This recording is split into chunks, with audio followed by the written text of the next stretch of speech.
We have a full agenda today, so we are going to begin shortly. And I want to say welcome again to those who are just coming into the room. My name is Annie Leonard, and I am the Innovation Pathways Lead Consultant with the Center for Collaborative Education. We'll be introducing the rest of our team in just a moment. And one of our team members, Allison, is taking care of the slides this morning. So Allison, we can go forward one more slide. And just a few logistics to review before we get started. As usual, we are recording our workshop today, the main room presentation, not the breakouts. And we do that so that we can post this workshop onto our technical assistance website after the fact for your reference. And we also have closed captioning available during the workshop. So if you look for the red live button on the screen and click on the down arrow, that will provide you with some directions on how to create live closed captioning of the workshop.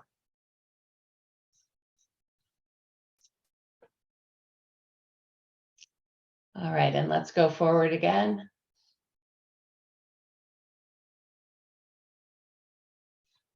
Oh, I think we skipped one.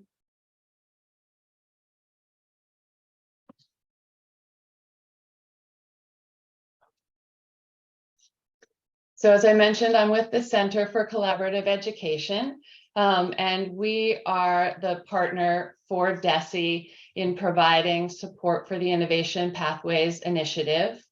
Our workshop focus today is designing for equity, and we're going to be exploring a conceptualization of equity that includes not just equitable access, but also building a culture of belonging and equity-centered continuous improvement. And this is a vision of equity that very much aligns with the mission and values of CCE. And CCE is a proud partner to DESE in supporting this work. So then let's go forward again. And as always, we like to begin our workshops with a connections activity. And for today, in line with the theme of the workshop, we want to invite you to make a connection to the topic by sharing in the chat someone who you look to for guidance and inspiration in the realm of equity work. This could be a colleague, it could be a family member, it could be an author or a public figure whose work inspires you. So for myself, I'm going to do my shout out aloud, and then you can put yours in the chat. I want to shout out Dr. Keisha Green, who is one of the co-founders of the UMass Amherst College of Education's Center for Racial Justice and Youth Engaged Research. And also I want to shout out Jean Thompson Grove, who's a mentor that I know through the School Reform Initiative. So if there's an equity champion that you would like to shout out, tell us about that in the chat. And while you're doing that, we'll go forward and introduce our team.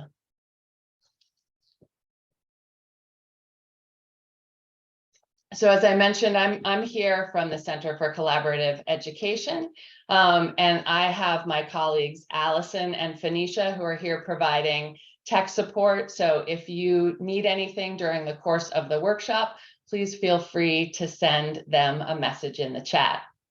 I'm also joined by one of our peer ambassadors, Misha. Misha comes to us from Northampton High School, where she is the Internship and Innovation Pathways Coordinator. And now I want to pass to my colleague Jennifer from DESE to introduce herself and DESE colleagues. Good morning, everyone. Jennifer Gwatt here, Innovation Pathways Lead for DESE.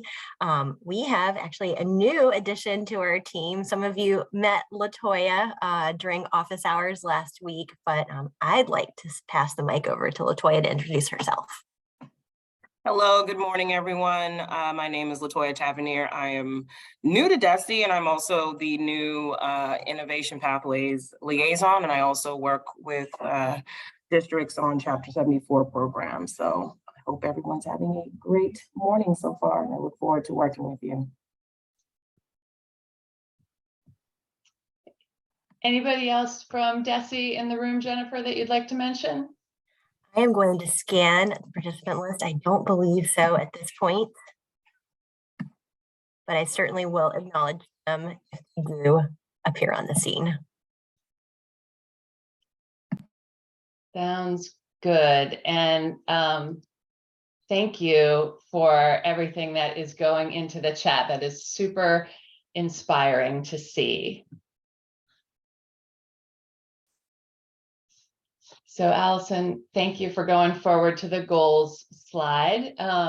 We today are focusing on these 3 goals for the workshop. We want to support you in identifying and reflecting on your school's strengths and areas for growth in creating equitable access, a culture of belonging, and continuous improvement in your innovation pathways, and to explore how building a culture of equity, belonging, and continuous improvement can positively influence student learning and student outcomes. And as always, we want to support you in building connections within our Innovation Pathways network. And we're going to do that by moving through an agenda where we will be doing some introductory work with a framework for thinking about equity, followed by some time where you will do an individual initial self-assessment using a Google Doc that we will share with you. After you've done that individual self-assessment, we're going to go into a cycle of 3 rounds where we'll introduce some content briefly, but then again, using a shared Google Doc, a different Google Doc, send you out to breakout groups. And you will return to those same breakout groups 3 times over the course of this workshop. So you'll have a chance to really dive deep with that group of people in dialogue using a protocol that you'll follow on that shared Google Doc to discuss the 3 elements of our equity framework that we're working with today.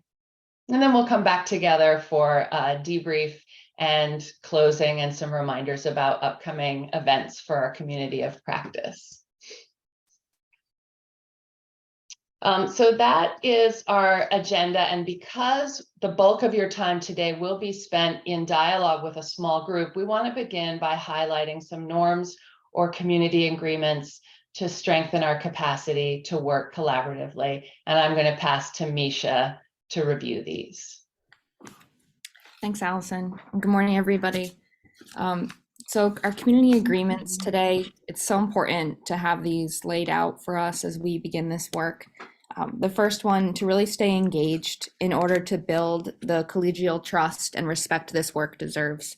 And it requires us to be engaged physically, intellectually, and at times emotionally, because it will allow your attention to be focused on the work so that we can set our goals and move forward. 2, to speak your truth. We all bring our intersecting identities and lived experiences to this workshop today. And by speaking only your truth and respecting the lived experience of others as their truth, we can build authentic equity work, and our partnerships will be stronger. Listening for understanding. When new ideas or perspectives and feedback are introduced today, if we seek first to understand, then to be understood, we present a more mindful and collective goal towards learning. And by listening fully and patiently to each other, we can allow for deeper understanding and learning on equity. And then lastly, if you wonder, ask.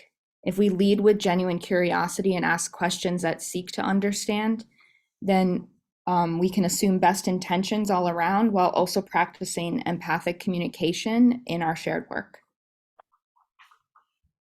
Thank you, Misha, for modeling that. And we encourage everyone to consider how norms can fit into the work that you do with your teams on your pathways. So we can go forward now, one more slide, and begin to speak about the framework in which we think about equity in innovation pathways.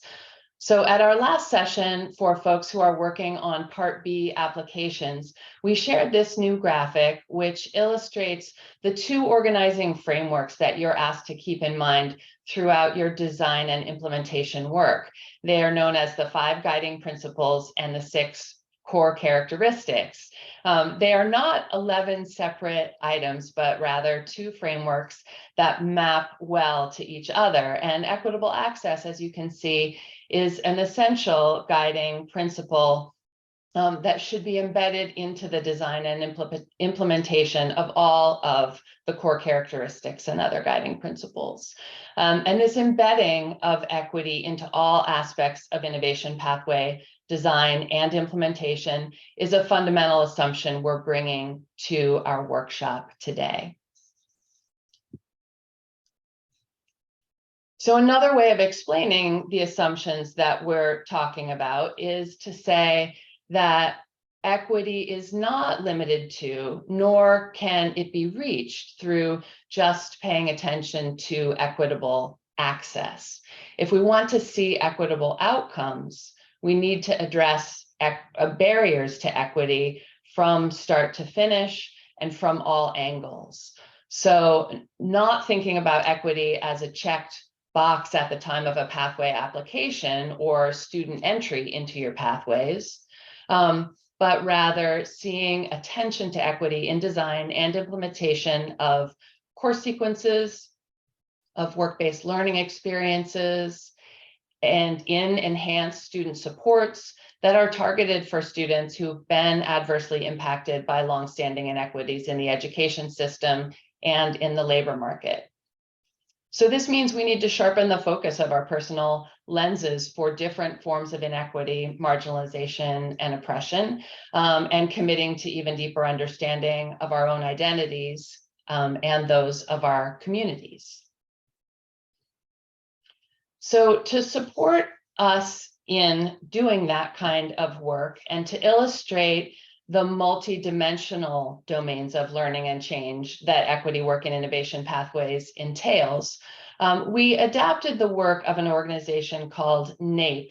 Their work centers on equity in youth apprenticeships, and we're going to share a link to one of their publications for you. But we've adapted it into an innovation pathways focused framework that goes beyond just equitable access and includes a culture of belonging and equity-centered continuous improvement. And I know the words on that slide are really small, so I'm going to go on to the next slide where we have translated it into text for a theory of action to lead to equitable outcomes in innovation pathways.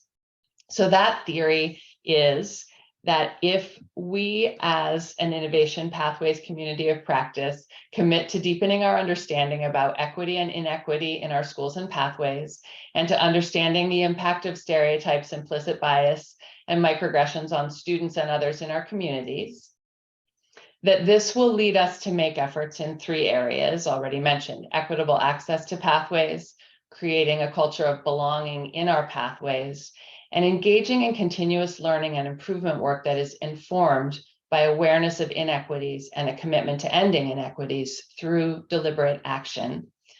That all of these efforts will lead to achievements and success for our pathway students in their academic and workplace settings, both while they're enrolled in our schools and in their post-secondary educational and career endeavors. So as I mentioned, we're going now to move into a phase where you're going to have an opportunity to do some individual reflection and self-assessment. And you're going to be using an adapted version of the CCE Building for Equity self-assessment tool. Some of you will have seen a version of this tool before, but this one has been expanded to provide indicators for you to reflect on and give a rating. There's a rating scale there, but honestly, the content of the indicators is where we'd like you to focus. And in order to support you in doing that, we're going to start by modeling a little bit of this process with Misha, who, as as a practitioner in the field, engages in this kind of reflection work with her team. So Misha, if you were self-assessing your pathways, where would you start? Yeah, I often think of maybe one example. There's so many examples in your programming, your design, how you support strong relationships that you can pull when you're doing this assessment. But I like to kind of think of one and work my way through some of the indicators. So, for example, I'm thinking about indicator one, is our enrollment inclusive of representing a diversity? So thinking through this indicator, we often will track identities and reflect on our cohorts yearly. So we're aware of the demographics, but we are also aware of needing to increase diversity. And we see that really the challenge here is more about our culture of belonging rather than are we meeting certain numbers. So for that one, I might give ourselves a 2 because sure, we're definitely representative, but we're not reaching our full capacity. And then I'll think through, kind of hop around and be like, all right, which one do I really want to focus on here in terms of diversity? When I think about indicator 3 and our students being successful in their work-based learning, I'm thinking through the resources we offer and that everyone who experiences work-based learning in our program are able to access more generalized curriculum and activities. So for there, we're not really reaching our diverse population with our generalized resources, but it's in our supports that we really are able to uniquely serve our students and their families. So for there, I might give us like a 1.5 because we're aware of it, but we don't have the infrastructure yet to really support in the way we want to. Mm-hmm. And that knowing that we can work on a deeper understanding and improving our resources and supports if we really design at the margins and start to receive feedback. So I'm already thinking about what is something I can do. So I'm thinking about the things that are not working and the things that are working. And then lastly, I might scroll into indicator 7, which is about continuous improvement. So with that one, I'm thinking about our strategy of continuous improvement and reflection, and knowing that in order to do better work around creating a culture of belonging and to increase our diverse numbers in our program, we actually need to start including including student and family voice as more of like the steering of our programs.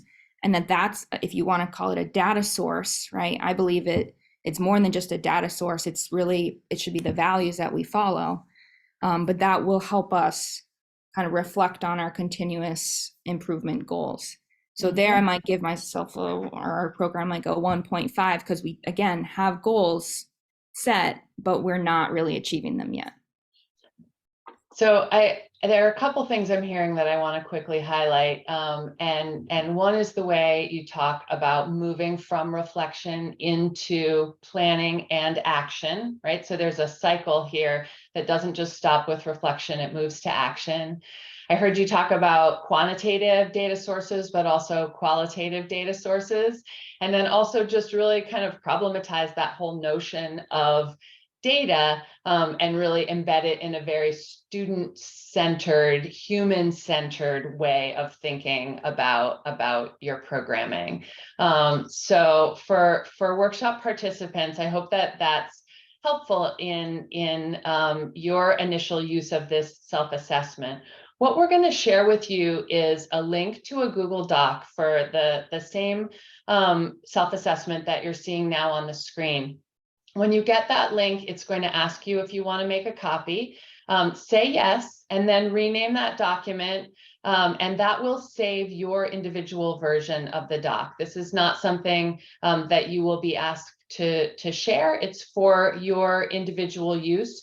And on the pages that follow the first page, which has the Building for Equity self-assessment, there are note catchers that you can use for personal notes in the 3 rounds as you go through the workshop today.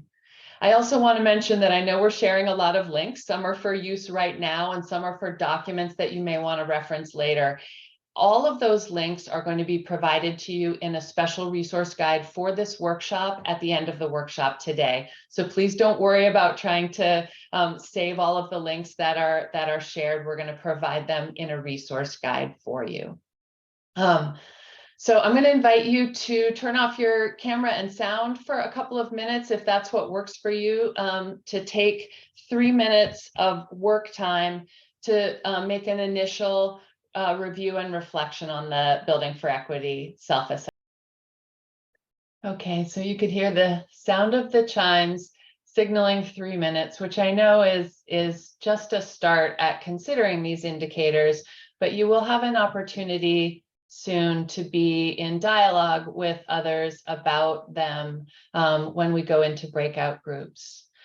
So we're going to get ready momentarily for the first round of small group conversation with a focus on equitable access. But I want to say a couple of words about what equitable access can look like in innovation pathways before we go into those breakouts. So let's go to the next slide. So when you are thinking about equitable access in innovation pathways, this may be an area, because it's a guiding principle, that you already have familiarity with, but it doesn't mean that you may not be encountering some barriers to equity of access in your pathways. So in thinking about this area, we're thinking about pathways that are kept as open as possible, and that's particularly in regard to prior academic performance, but also having multiple entry points to a pathway where possible. It also means thinking about pathways being designed and funded so that they are offered free for all student participants, including tuition and fees, but also thinking about other related expenses. Thinking about your pathway outreach, recruitment, and application and entry process with an equity lens so that they are multilingual, welcoming, and accessible to students and their families. And then thinking about possible barriers, which could be physical inaccessibility or things like lack of transportation or digital divide issues.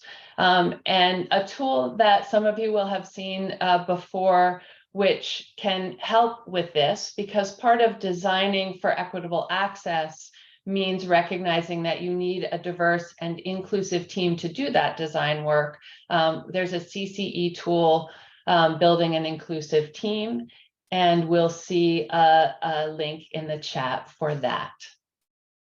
But we want to send you momentarily into your small groups. So here's a quick reminder of the norms that Misha spoke about earlier. And then I'm going to take a quick moment to run you through the protocol for the breakout rounds. So in a moment, you're going to see links in the chat that are numbered by breakout room that are a link to the shared Google Doc you'll be using in your group. These breakout groups are random, so all you're going to need to know is the number of the group that you're assigned to. It will pop up on your screen and invite you to join it. And once you know the breakout room you're being invited to join, you'll use the chat to access the Google Doc that you need to see this protocol when you're in your breakout room. Protocol is going to ask you to choose some roles for your group. And then it's going to take you through 2 rounds of kind of structured question. First, asking about examples of an asset or a strength or a success related to equitable access in your pathway work. And then the second round is going to ask you to identify an example of a challenge or a barrier that is coming up related to equitable access. Then it opens up into some more free-form discussion where you can share tools, resources, strategies, allies that you either have turned to or leaned on, or that you want to turn to or lean on to try to address your challenges and barriers. So I think that we are ready to share the rest of the links. And once those are posted, then we are ready to open up the breakouts. And we are going to start you out with let's do a 10-minute breakout session. All right, welcome back to the main room, everyone. And don't worry if you had to pause your conversation with your group at an awkward point. You will be back together with the same folks in a few minutes to continue the conversation. And this time you will be turning your attention to how you can build a culture of belonging in your pathways, one that feels safe, welcoming, and inclusive for all students. And this is something that takes deliberate action, intention, and action. So if we look at NAEP data on school demographics in the US, we see that more than half of US students are still attending schools that are racially segregated, which means that either more than 75% of the school's students are white, or more than 75% of the school's students are non-white. So we can't assume that we're simply in public education going to smoothly glide through a phase of integration and into a state of inclusion and a culture of belonging. It's a culture that we need to build. So what creates a culture of belonging in innovation pathways? Some ideas and strategies are discussed on this slide, and you'll also see some Post-it notes on the slide. I know they're small, but they're artifacts from work in this area in the Northampton High School pathways. And so I'm going to ask Misha to talk a little bit about what they represent. Great. Yeah, this was a really fun week-long exercise we did with students in our healthcare pathway. So even the blue Post-it, we asked students to define what is community health. And then throughout the week, we invited guest speakers in to hear about what is community health and the work that they've done. But throughout that process, we were practicing norms around thinking critically, around developing plans for action. So for example, supporting your community, right? That, like, how do we do that? We're discussing and including student voice. And then also to really think about our equity values when a student says, what do we need to do to support our community, and that what they need to stay healthy. So by including student voice in the process, we were modeling, and then they were producing that in action by saying that that's something that's important in community health. So it was just a process of including student voice and developing what initiatives we were going to work on in terms of community health. Awesome. I love that student voice and diverse student voices were included from the design phase on this pathway. So when we're talking about building a culture of belonging in pathways, that also involves shared understandings and shared practices and commitment to using shared practices by all the adults who are involved in that pathway. And your school or district may already have that shared language and shared commitments, but we want to offer some examples that you could turn to if this is something that you identify as an area of need for your programs. So two great resources that can support shared understandings about culturally and linguistically sustaining practices are Zaretta Hammond's Ready for Rigor model that you may have seen in her book, Culturally Responsive Teaching and the Brain. And the link will take you just to one of the graphics from that book. That's a helpful tool to use in working with teams of educators. And we also want to share a document that comes to us from the Boston Public Schools. It's their continuum for culturally and linguistically sustaining practices.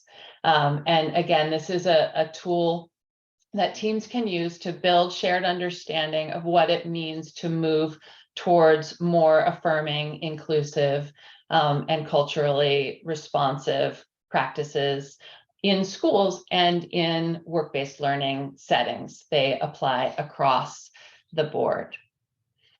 Let's go to the next slide, please. So I wanted to share this tweet from Goldie Mohammed. You may be familiar with her book, Cultivating Genius, and she has a new publication, Unearthing Joy.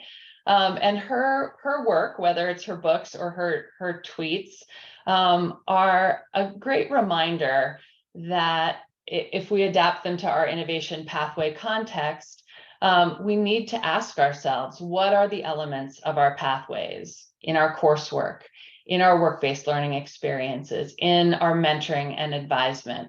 What is happening that will affirm our students' identities and help them know their beauty, their brilliance, and their genius? I want to briefly ask Misha, is there anything else that you want to add about building a culture of belonging in the Northampton Pathway programs? I don't think so, other than it's like a process, because you don't solve it by just designing it from the get-go.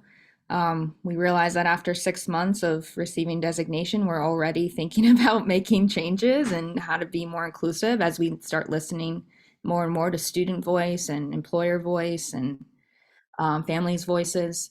So just know that it's a process. Awesome. And I know one of the things that that I've heard you talk about are the kinds of rituals and routines that become part of a pathway, whether it's working with a cohort of students over time, and how those kinds of rituals can support lifting up the perspectives of diverse students, validating identities and creativity and potential in the students that are participating in your pathways. So with that introduction, we want to get ready to send you back out to your groups to continue the conversation, to move into the round 2 section of your document. Again, if you need any technical support, please just unmute and ask for it or pop a message in the chat. But at this point, we are going to assume that you've got access to your document, and we're going to return you to those breakout rooms for another 10-minute session with your group. So we're going to transition now into the third phase of this framework that we're offering for thinking about equity today. And that is to take up a focus on equity-centered improvement work. And if you're a school that is very early in the process or hasn't even begun the process of innovation pathway design, you can think about these tools and these ideas as applying to equity-centered design work. But what we want to do at this stage is introduce you to some tools that can support equity-centered improvement work. So continuous improvement work is a familiar concept to everyone working in schools and participating in district level or school level or initiative level planning work and implementation work. But we want to ask how, in the context of innovation pathways, you can engage in continuous improvement work that is equity-centered and where equity is not an afterthought to an improvement process, but actually a fundamental driver of the improvement process. So the best tool to choose to support that equity-centered improvement work is going to vary depending on where you are in the innovation pathway planning, design, and implementation process. And it's also going to vary depending on the level of equity literacy on your team. So we want to present a couple of different tools that are options that you can examine and consider which will best fit your content and your circumstances. So we're sharing links to these now. And again, they will also all be included in the resource guide that we prepared for today's workshop. But when we do return to breakout groups in a moment, you'll have a little bit more time, and we'd encourage you to take a few minutes before starting your rounds of questions about equity-centered improvement work. You may just want to take some time to examine these tools. You may have folks in your breakout room who have used them before and can share their experience, or they may have other tools to recommend that can support this work. So the tools that we are sharing today include the CCE Equity Audit Planning Guide. And that is a really good starting point for a team that is beginning to generate inquiry questions and ask what kind of data sources can we collect to address these questions. We also want to mention a tool called Program Improvement Process for Equity, or PIPE, and that is included in that NAEP publication that we shared earlier. So it is one that also offers an inquiry cycle model for continuous improvement and has prompts that will help point teams toward taking an assets-based approach to continuous improvement work, and also toward taking grounded action, so moving from inquiry into action. There's another Boston Public Schools tool that we want to alert you to, and that is the BPS Racial Equity Planning Tool. This is a decision-making tool. So it's a multi-step process that can be applied to program decision-making, budget decision-making, instructional decision-making, very relevant to pathways. And it's intended to focus every decision-making process on closing opportunity gaps and advancing racial equity. And then the fourth tool that we're going to mention today comes to us from the High Tech High Graduate School of Education in California. And it is called Resisting White Dominant Culture in Continuous Improvement Work. So it's based on Tema Okun's work on white supremacy culture and takes the characteristics of white dominant culture from Okun's work, and then provides examples of what continuous improvement work in education organizations can look like when it is being influenced in potentially negative ways by white dominant culture. And then the tool provides a starter set of moves that we can make to resist those patterns or interrupt those patterns. So if there is another tool out there that you are aware of, I know that Misha has another tool that she has recently become familiar with. But if you want to put something in the chat or unmute and mention something that you have used to support equity-centered improvement work, we would love to hear about it. Misha, thank you for sharing that link.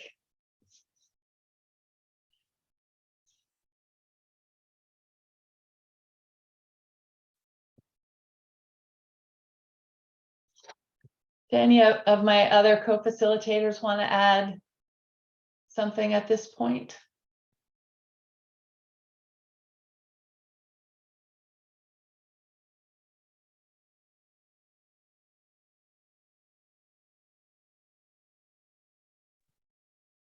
I have a resource, but I just don't have it with me, and I don't want to give you guys the wrong title. So I can shoot that out to everybody at another later time.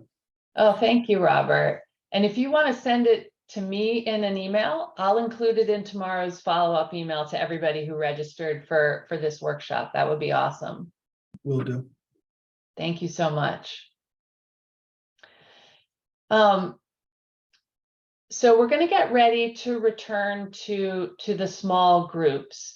And I'm assuming that you are finding your way in your group to use the protocol, but not let the protocol interfere with good dialogue and the needs of the people in the room, right? So the purpose of that document is to support your learning as a group and not to constrain your conversation. So if you find when you get back into your breakout rooms that it makes sense to go back to the culture of belonging and talk a little bit more about that, that's a good choice to make for you as a group.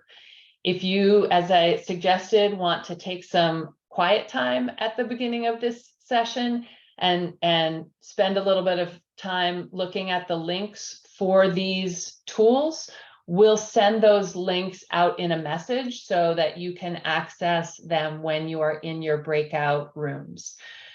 Because that's the purpose of this time, is really to strengthen your learning, not to have you be in lockstep with a particular protocol. And of course, this is work that's going to need to continue beyond the time frame of this workshop today. So another thing we would encourage you to think about during this final breakout time is, what are the next steps that you will want to be taking on your own or with your Pathways teams after the workshop. Okay. So once again, we're going to take a 10-minute breakout session. And I will just ask my co-facilitators to make sure that we have those links ready to go out to folks so that they can access the tools when they're in the breakout rooms. And then we will see everyone back here in 10. Welcome back, everyone. We are coming to the end of today's session pretty soon. And we know that in spite of our best efforts to design this time for you to have extended periods of group conversation, you may be feeling at this point quite filled up with questions and ideas. So we want to ask you to return to the individual self-assessment document that you looked at when we started this morning, and review where you were in your thinking at the start of the session and what may have changed through your group and individual learning today. So the very last section of that document, if you scroll past the notes sections, whether or not you used them, you'll find a section called End of Workshop Self-Assessment. And we're inviting you here to use the "I used to think" and "now I think" prompt to reflect on your learning today. So there's an example in the document. I used to think that providing transportation to internship sites meant I was providing equitable access. But now I think that I need to ask a lot more questions and listen to families to understand barriers to feeling included in internship settings. So that's one example. Hopefully others come to mind for you. And we invite you to take a couple of minutes individually to reflect on that. And if you would like, to share one or more of your I used to think and now I think reflections, we would welcome you putting those into the chat. So we'll take a couple of minutes now. Next slide so that we can share some information and links with you. As I mentioned, there is a resource guide for this workshop that has all of the links we shared in the chat today. And so that's going to be shared now, and it will also come to you in tomorrow's follow-up email. In addition, we have 2 upcoming PLC meetings. They are open for registration on our technical assistance website. On January 25th, we'll be focusing on supporting student access and success in Innovation Pathway course sequences. And on February 15th, we'll be focusing on issues facing rural schools. Either of these or any of our future PLCs are great opportunities to continue conversations about equity-centered improvement, design and improvement work for your pathways. So please consider participating in those. And then let's go to the next slide, please. So we are trying today to provide time during our workshop timeframe for you to complete your survey. So we're going to share the link to that SurveyMonkey survey now. It's really important to us to hear from you. We want your feedback. Our Designing for Equity workshop today represents a new approach. So if you have attended past Designing for Equity workshops, you hopefully encountered some new ideas today, and we would love to hear your feedback. And increasing our response rate to these surveys is important to us. So we have devised an incentive system. Your feedback survey, as always, is anonymous, but after you complete it, you will be asked to give your email, and when you provide your email, you'll be entered in a raffle that we're going to conduct at the end of this school year. It's a raffle for Amazon gift cards, and every time you attend one of our events and complete a survey, you will get entered into that raffle. So with a little bit of extra time and with that incentive, we hope that you will provide your feedback to us on this event and your ideas about other kinds of events and support that would benefit you.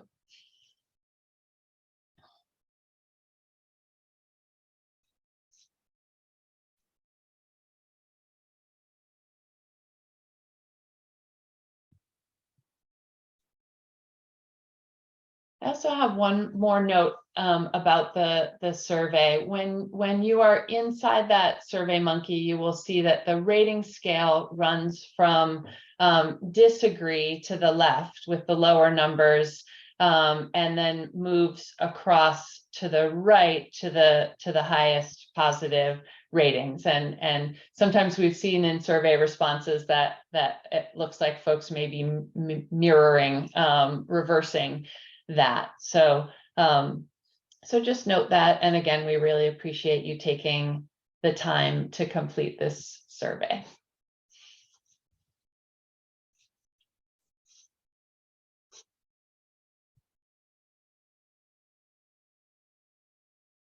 And while you're doing that, I just want to invite any final thoughts from any of my co-facilitators.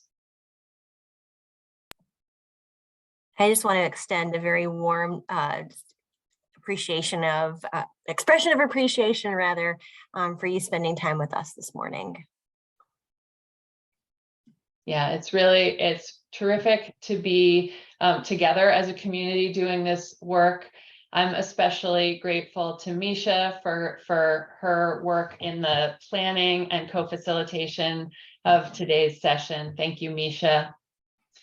And I know there was a lot of rich conversations in those breakout groups, and I appreciate everyone's contributions to learning together.